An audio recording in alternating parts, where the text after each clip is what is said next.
I don't think I've given enough praise to the one and only person that truly matters in this lifetime, and that is God and Jesus, because as someone who has been trying to grow in their faith over the last couple of years, he is really the only person that got me through this transition, that got me through leaving like a structured, it was part-time, but I was full-time not that long ago, nursing job, to full-time entrepreneurship. It does really suck about the rep that Christians have been getting lately, because not every Christian is like that, and it's hard to just put us in a box. But every single decision I make, I always try to go to God about it first.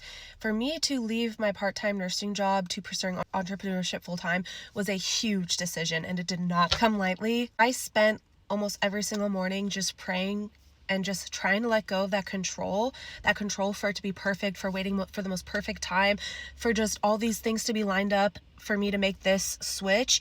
But I realized, because of what God was telling me, was that there was never going to be a perfect time. Huge part of that was me needing to let go of the control of how things were going to play out.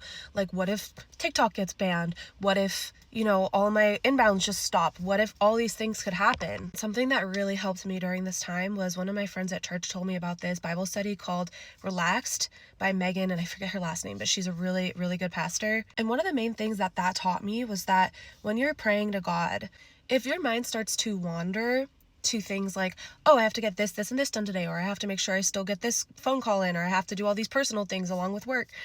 If my mind starts to wander to those things, that is what I ask God to take control of. So I ask God to just give me the guidance, give me the clarity on these things, and help me know what I need to do next. But ultimately, the outcome is up to Him. And this really helped me to just kind of let go a little bit of that pressure and just feel like like no one's sitting on my shoulders as heavy anymore.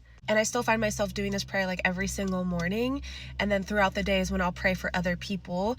But in the morning, that is when I really try to dive into, what am I worried about? What am I stressed about? Like, you have to make some of the decisions yourself, but it's always coming from God. That jump was terrifying. I'm such a good person with routine.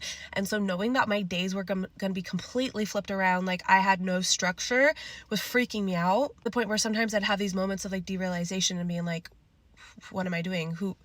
Almost like, who am I? Truly, only God is what got me through that and got me on the other side. And yes, I'm still struggling a little bit as far as like trying to figure out the balance and transition, but like, I couldn't be where I am today without Him.